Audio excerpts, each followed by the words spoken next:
Yo, what it do? It's your boy IamTeeLee, and I'm back with another fire video. Today we're gonna be doing another episode of some true crime. Today we with insanity, extreme insanity. You know what I'm saying? Today, as you can see by the title, evil husband records his terrifying act. We got another crash out, another emotional guy that will take it over the ledge that he will kill himself, probably in the people that's near him, as you can see. We ain't gonna do too much talking, but I need y'all to like, subscribe, turn on that post notification bell. You already know what it is. We're on that road to 100K subscribers. Let's go and get into it. Yep, another crash out. I want just personally for people's sake. Is that a pimp on her? 5 hours. This abuse continued by the man you just saw, Keith Johansson, on his wife, Brandy, until finally he decides to do this. You know what? Well, we made our house. One day you will. Unfortunately, later that morning, Keith's wish would come true.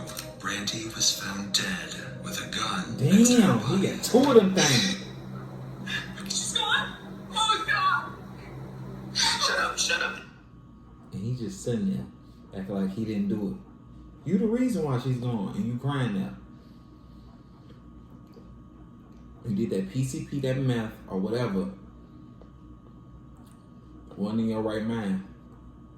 You did some stupid-ish that you regret now, but it's too late. You do that crime, you're doing that time. Stop there. I knew that something was wrong, that she had accidentally got shot, but I didn't know where. Who do you think accidentally shot her? Not me. Ourselves. Imagine being able to build the tool you need just by thinking about it. You out that shit. Base 44. He said, not me. A complete. That's when you know they out that shit. The Dr. Insanity. She had a little scream, and then I heard 2 gunshots. And she was sad. At approximately 10:40 a.m. on April 7th, 2018, deputies from the Flagler Sheriff's Office received a call from Keith Johansson, the husband of 25-year-old Brandy Chilenza. Flagler County 911, where'd you mention? I was in the tower, and I heard some gunshots. Okay. I think that my wife accidentally shot herself. Okay, you apply pressure to that wound? I can't see. I got wood floors and I'm sliding. I don't want to risk possibly one of the guns going on too.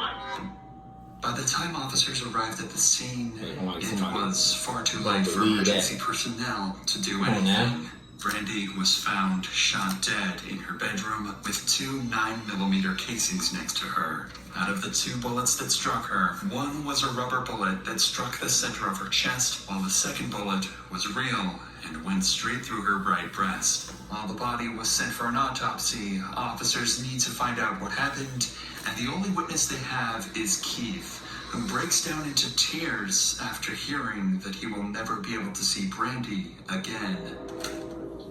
Scott! Oh, God! Shut up. Just stand there.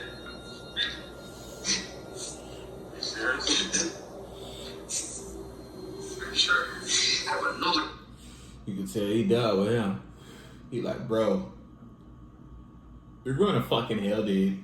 Go right in hell, dude. You're a fucking idiot. You already know that's that look. That knows that. You never have a gun. Really good. At this point, we don't want to remind anyone of what's going on, okay? Man, what he gonna act like he... Go ahead. I don't know at this point, alright? Why? I don't know, that's what. There's no God. Huh? There's no God. However, officers need to identify whether these tears are just an act or genuine by questioning Keith further. And this is where he begins to muddy the waters. You guys were talking? Yeah, man, we got up. I took a shower. Just made a coffee. Okay. When I was You guys took a wake up. shower, I heard boom, boom, boom. I got out. was right next to it. I was like, no. So I called you guys immediately. How long were you 2 shots. Maybe 5 minutes. 5 minutes. Keith is insistent that he was in the shower when this happened, but the officers are skeptical. Yeah. No. Seriously, yeah. How many shots did you hear? 2. You heard 2? And I thought it was a balloon at first. Then I heard this secondary shot. And I ran out there, seeing her laying there, going, so I called you guys immediately.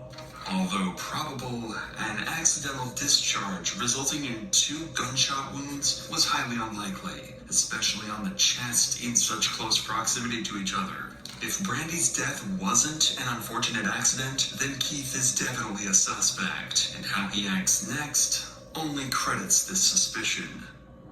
I'll take all of the gun. Everybody get rid of it. Let me go get you. Everybody get rid of yours. Everybody. No. I'll take it. How soon can we get in the house? At this point, we're still in the initial phases of everything.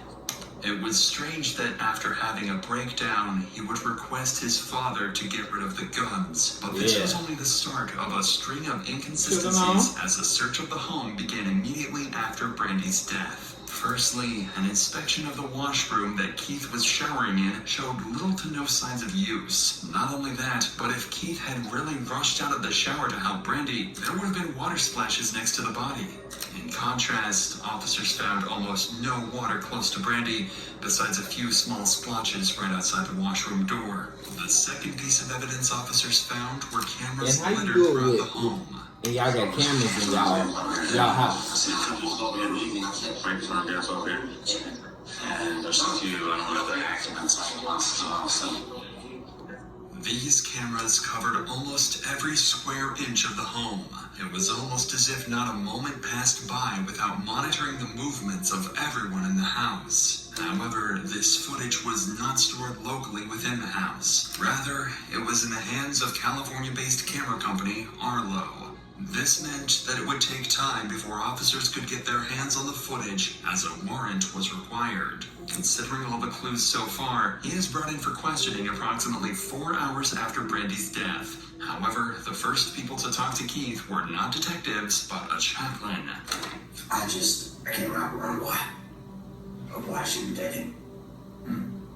No, we need to ask why. You need to ask yourself. Not too long ago, less than a year. We're starting our life in a brand new house. I just don't know. You know, I don't either. I can't wrap my head around it. And how are the children's getting along? Perfect. Perfect. I just can't, you know. Like, how am I gonna live without her? You know what I mean? How am I gonna go back to the house? I mean, Those are all situations where God will give you the peace to be able to do that. I need him to give me the strength. Yeah. And he is a God of strength. Because right now, I'm kind of weak. Law Tigers, they make sure you get paid, and they make sure you get max payment. 3 years ago, I got ran over by a guy. Alright, relax with all that cursing. Big guy. As you can imagine. Only I can fucking curse. This nigga ain't shit. It's not right. You heard it. Amen. Usually, the information given by a suspect to the clergy is not reliable. However, it does provide invaluable insight into how a suspect thinks and approaches a possible crime. You're looking at who like an interview with Keith is initiated in order to add more context to the mountain of evidence being built against him. I knew that something was wrong. That she had accidentally got shot. But I didn't know where. Who do you think accidentally shot her? Not me. Herself. Man, we ain't even say you though. Why you?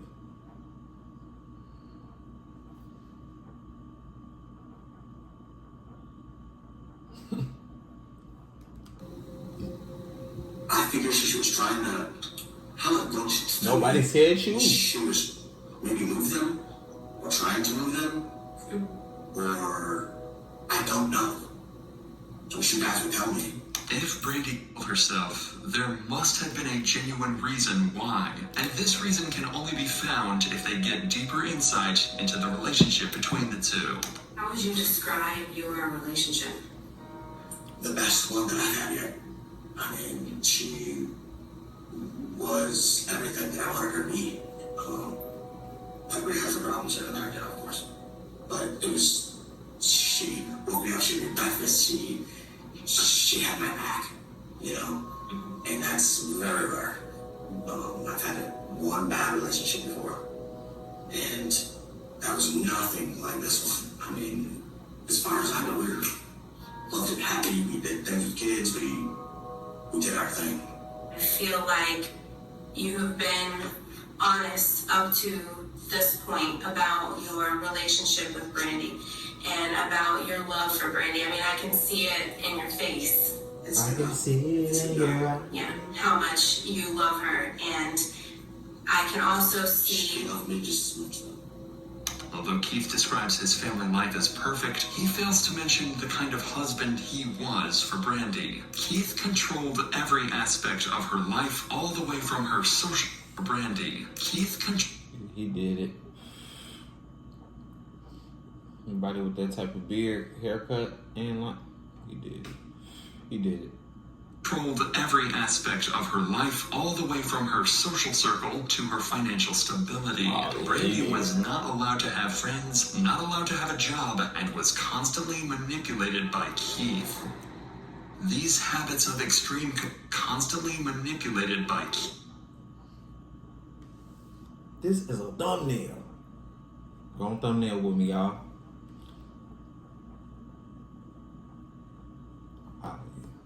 Keith. These habits of extreme control stemmed from Keith's severe distrust over Brandy's loyalty. Things had gotten so bad that Keith installed cameras in the home to monitor her every single move, and the two's relationship hit a low in a certain incident that Keith describes. She had this online thing, you know what I mean, that she didn't meditate, you know, I've been starting online, but we'll be, who cares? She didn't do nothing physically. This had set off red flags for detectives, because if the couple was actively cheating on each other, a homicide out of sheer spite and rage was highly likely. And there is only one witness who can confirm these suspicions: 6-year-old Ryland. She went to the hospital.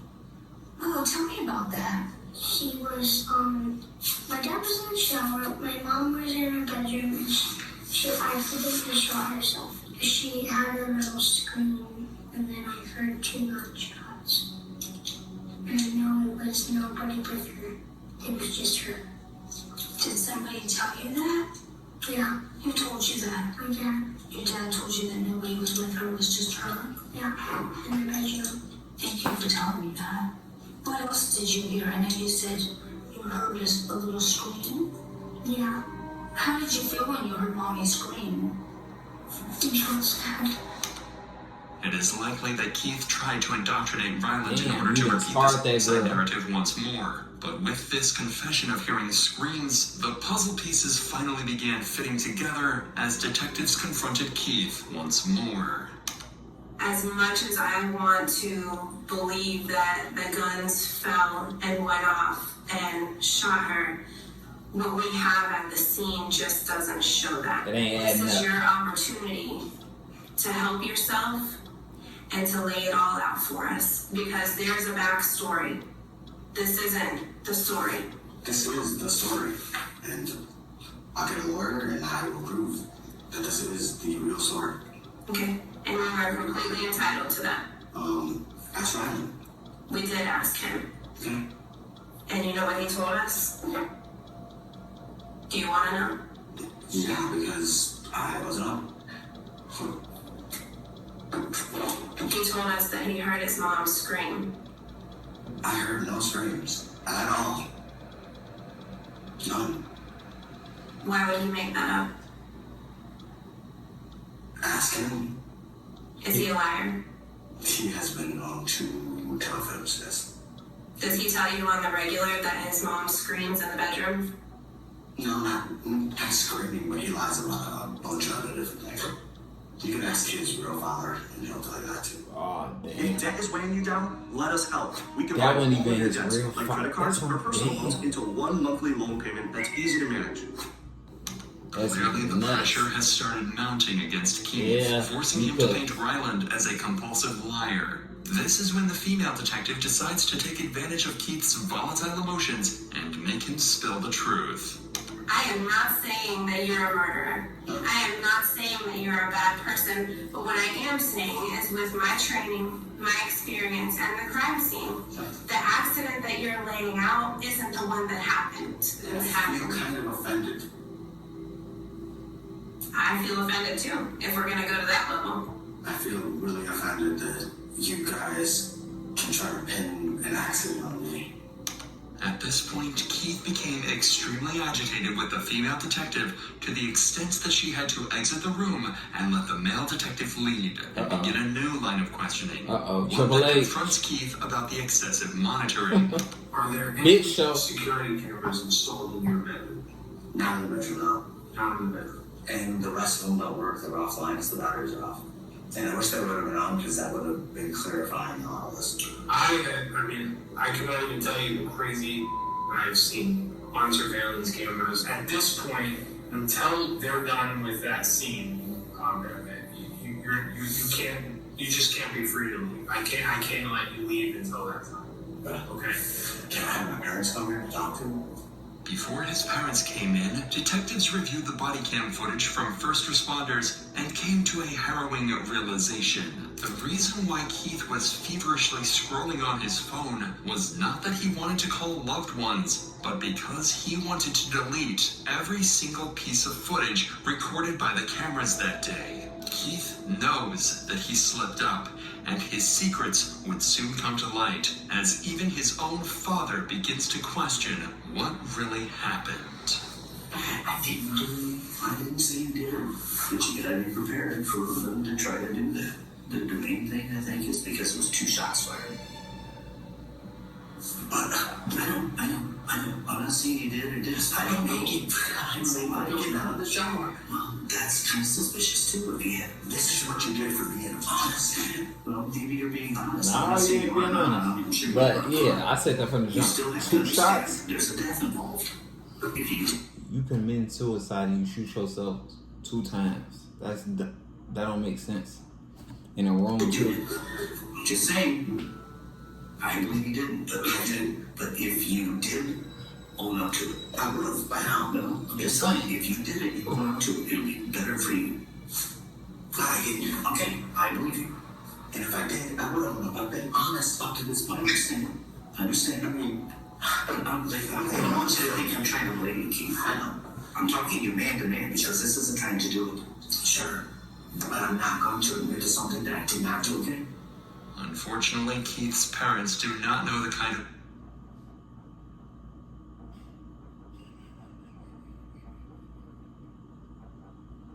carry on.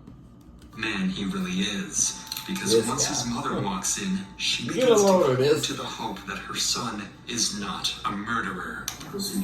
Mama, he a murderer. It's just like they said, just don't say anything to us. No more. Yeah, no more. You're just gonna have to. Honestly, you're just doing your job, Keith. But you might be going over a little bit, but it does look suspicious. Sure, you admit that. Sure, but Mama know he did it. She like, I know he did it. He used his own right, but he didn't do it. No, you don't have any choice about that. They accuse you. You have no choice. Just keep your mouth shut.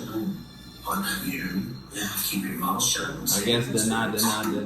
Even if Keith kept his mouth shut, it would not stop the secrets he is so desperately trying to hide from spilling over. Because after this interview, detectives received both the autopsy reports and the surveillance footage. The findings in the autopsy stated that although this could have been a suicide, the probability of someone shooting themselves twice was low. Additionally, the presence of methamphetamine was also found within Brandy's body. But these would not be the most important findings. By studying entry and exit wounds and damages to the surrounding area, medical examiners can easily determine the distance from which a bullet was fired. In this case, the second, real bullet was found to be fired from 3 feet away. Even if this was an accident, or at worst a self-inflicted death, Brandy could not have shot herself from this distance. Within the same time frame, the surveillance company, Arlo, also gave up the footage of the home between April 5th and April 7th, the day of the murder. And what the officers found was terrifying. You don't care about me. I do care. In what way? He sound like a bitch. Like me as a father figure. You don't give up about me. Yes, I do. He was off that meth. Ooh-wee. Because it's not worth nothing now. Not in my eyes. My eyes, man, you've cheated me. Multiple times. And not only a stupid, cheating, scumbag son of a... You make that same mistake. The wrong person, dude. What does a He lifetime should have got out of there. at Harbor Freight? Especially when he doing that meth. All our He would have been like, angels you get a know lifetime what? warranty because I'm gonna get out of here. last a lifetime.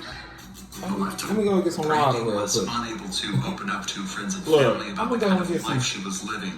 In partner abuse situations, reluctance like this often stems from several factors: dependency, shame, and guilt. In Brandy's case, the dependency was produced by Keith on purpose when he made her quit her job. Brandy had no one else to rely on but him.